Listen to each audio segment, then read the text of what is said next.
अस्सलाम वालेकुम नाज़रीन, मैं हूं आपका होस्ट अब्दुल मनाफ़। उम्मीद है कि आप सब खैरियत से होंगे, ठीक ठाक होंगे।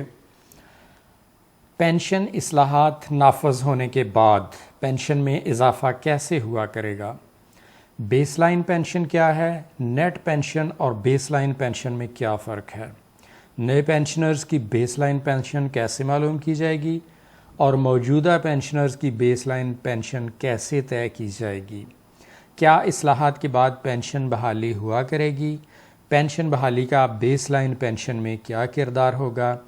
इन सब सवालों के जवाब आपको मिलेंगे आज की वीडियो में, और एक मिसाल की मदद से हम इन तमाम चीज़ों को समझने की कोशिश करेंगे।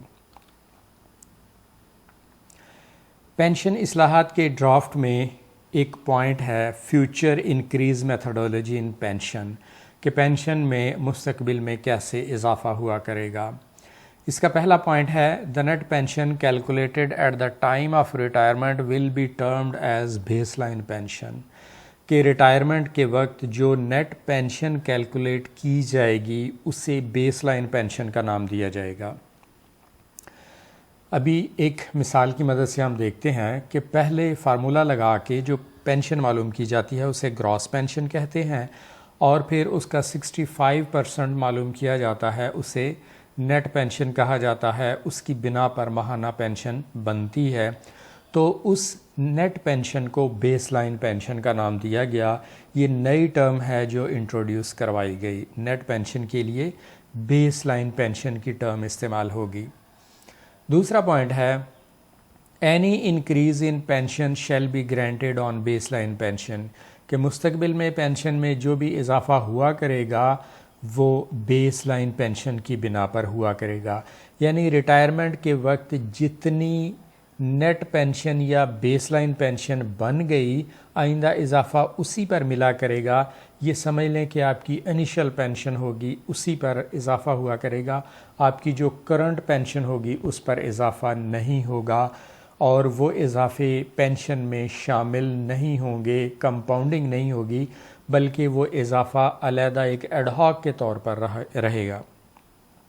तीसरा पॉइंट है each increase shall be maintained as a separate amount, हर इजाफ़ा एक अलहदा अमाउंट के तौर पर रहेगा until the time the federal government decides to review and authorize any additional pensionary benefits, यहाँ तक कि गवर्नमेंट डिसाइड करे कि इसका क्या करना है, या जो भी डिसीजन किया जाएगा तब तक ये इजाफे अलहदा रहेंगे। जिस तरह सैलरी में एडहॉक बेसिक पे में ऐड नहीं किया जाता बल्कि एडहॉक अलाउंस अलहदा रहता है, तो ये पेंशन के इजाफे भी अलहदा एडहॉक के तौर पर रहेंगे। चौथा पॉइंट है baseline pension will be reviewed by pay and pension committee after every 3 years, हर 3 साल के बाद पे एंड पेंशन कमेटी इस बेसलाइन पेंशन को रिव्यू करेगी, यानी इसे चेंज करना चाहे तो कर सकती है। जिस तरह पे स्केल रिवाइज़ किए जाते हैं, एडहॉक बेसिक पे में शामिल करके पे स्केल रिवाइज़ किए जाते हैं, उसी तरह ये जो होंगे एडहॉक इजाफे उन्हें बेसलाइन पेंशन में ऐड करके आपकी ये बेसलाइन पेंशन रिवाइज़ की जा सकेगी।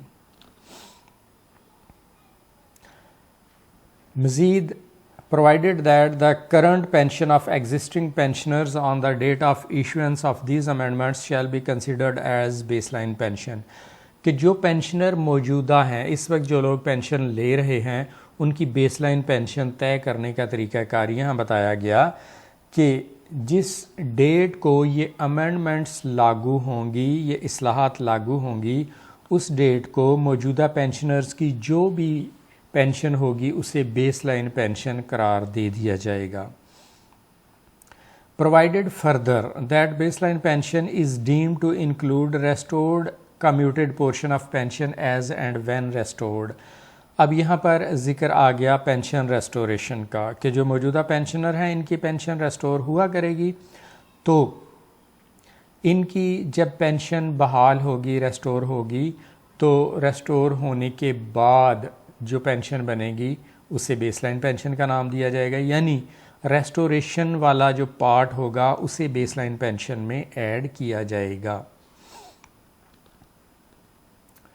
एक मिसाल की मदद से देखते हैं कि पेंशन का नया फार्मूला लगा के फ़र्ज़ करें किसी की ग्रॉस पेंशन बनती है 40,000। अब इसका 35% तो कम्यूट करके वो तो ग्रेजुइटी के तौर पर दे दिया जाएगा। बाकी जो 65% बचेगा उसे नेट पेंशन कहा जाता है। नेट पेंशन होती है ग्रॉस पेंशन का 65%। तो यहाँ 40,000 का 65% अगर मालूम करें तो वो बनता है 26,000। 26,000 नेट पेंशन बनी। तो ये जो 26,000 नेट पेंशन है इसे बेसलाइन पेंशन करार दिया जाएगा और ये बेसलाइन पेंशन ही आइंदा इसी पर इजाफे मिला करेंगे। ये नए पेंशनर के लिए है कि नए पेंशनर नए रिटायर होने वालों के लिए बेसलाइन पेंशन कैसे मालूम की जाएगी। और पीछे आप देख आए हैं कि जो मौजूदा पेंशनर हैं जो ऑलरेडी पेंशन ले रहे हैं, इन पेंशन इस्लाहात के नफाज के टाइम उनकी जितनी पेंशन होगी मेडिकल अलाउंस और बाकी अलाउंसेस वगैरह निकाल के जो पेंशन होगी उसे बेसलाइन पेंशन का नाम दिया जाएगा। नाज़रीन, पेंशन इस्लाहात नाफज होने से रिटायरमेंट के वक्त ग्रेजुइटी कम बनेगी, माहाना पेंशन भी कम बनेगी और सबसे बड़ी बात कि कंपाउंडिंग ना होने की वजह से सालाना इजाफा भी कम हुआ करेगा। फ़िलहाल पेंशन इस्लाहात मंजूर नहीं हो सकी। मंजूर ना होने की वजह यह है कि वज़ारत ख़ज़ाना सिविल सर्वेंट्स रूल्स में तरमीम करने की मजाज़ नहीं है, इसलिए फ़िलहाल CP फ़ंड की मंजूरी भी नहीं दी जा सकी। इक़्तिसादी राब्ता कमेटी के कुछ अरकान ने इख्तिलाफ़ करते हुए कहा कि वज़ारत ख़ज़ाना सिविल सर्वेंट्स रूल्स में तब्दीली नहीं कर सकती। रूल्स में तब्दीली वज़ीर आज़म की एडवाइस पर सदर पाकिस्तान कर सकते हैं, लिहाजा फ़िलहाल पेंशन इस्लाहात की मंजूरी नहीं दी जा सकी। अब ये ड्राफ्ट वज़ीर आज़म ऑफ़िस से वज़ीर आज़म की एडवाइस से सदर पाकिस्तान को भिजवाया जाएगा। सदर पाकिस्तान इसकी मंजूरी देंगे तो इसका नोटिफिकेशन जारी होगा और पेंशन इस्लाहात नाफिज होंगी। यहाँ एक और बात की वजाहत करता चलूँ। वज़ीर ख़ज़ाना साहब ने कहा है कि नॉन फाइलर की इस्तिलाह मुझे समझ नहीं आती, जल्द या बदेर इसे मुल्क से ख़त्म कर देंगे। ऐसा कहने का मकसद ये है कि ये टर्म दुनिया में कहीं भी इस्तेमाल नहीं होती।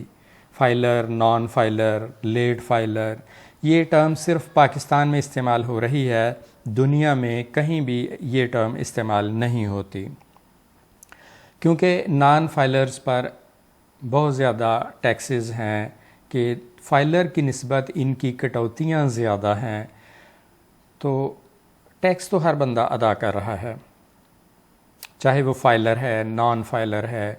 आप पेट्रोल ख़रीदते हैं, डीज़ल ख़रीदते हैं, रिटेलर से कोई भी 2 रुपये की, 5 रुपये की कोई भी आप चीज़ ख़रीदते हैं, आप उस पर टैक्स अदा करते हैं। आप बिल अदा करते हैं, गैस का, बिजली का या कोई भी यूटिलिटी बिल अदा करते हैं। टेलीफोन, मोबाइल फ़ोन तो हर एक के पास है, तो वो लोग उनका भी टैक्स कटौती हो रही है। जब टैक्स हर बंदा अदा कर रहा है तो फिर फाइलर और नॉन फाइलर का क्या मतलब हुआ? हर बंदा टैक्स अदा करता है, तो फिर ये टर्म नहीं होनी चाहिए। तो वज़ीर ख़ज़ाना ने भी कहा है कि नॉन फाइलर की इस्तिलाह मुझे समझ नहीं आती, जल्द या बदेर हम इसे मुल्क से ख़त्म कर देंगे, इस टर्म को ख़त्म कर देंगे। इसके अलावा उन्होंने कहा कि रिटेलर्स भी टैक्स अदा किया करेंगे। रिटेलर्स को टैक्स नेट में शामिल किया जा रहा है। मज़ीद नए टैक्सों से तनख्वाहदारों पर बोझ बढ़ा है और इस बोझ के बढ़ने से लोग दबाव महसूस कर रहे हैं। यानी टैक्स लगाने वाले ख़ुद कह रहे हैं कि ये बोझ है, टैक्सेस तनख्वाहदार तबके पर ज़्यादा हैं, तो फिर इसमें कमी की जानी चाहिए थी, लेकिन कमी नहीं की गई और इन भारी टैक्सों के साथ ही बजट मंजूर कर लिया गया है। नाज़रीन, ये थी आज की वीडियो जिसमें पेंशन के बारे में कुछ पॉइंट्स आपके साथ डिस्कस किए गए। अगर वीडियो पसंद आए तो चैनल सब्सक्राइब कर लें ताकि ऐसी इन्फॉर्मेशन आपको मिलती रहे। कमेंट सेक्शन में अपने फ़ीडबैक से ज़रूर आगाह करें। अपना ख्याल रखें, खुश रहें। मिलते हैं नेक्स्ट वीडियो के साथ। तब तक के लिए अल्लाह हाफिज़।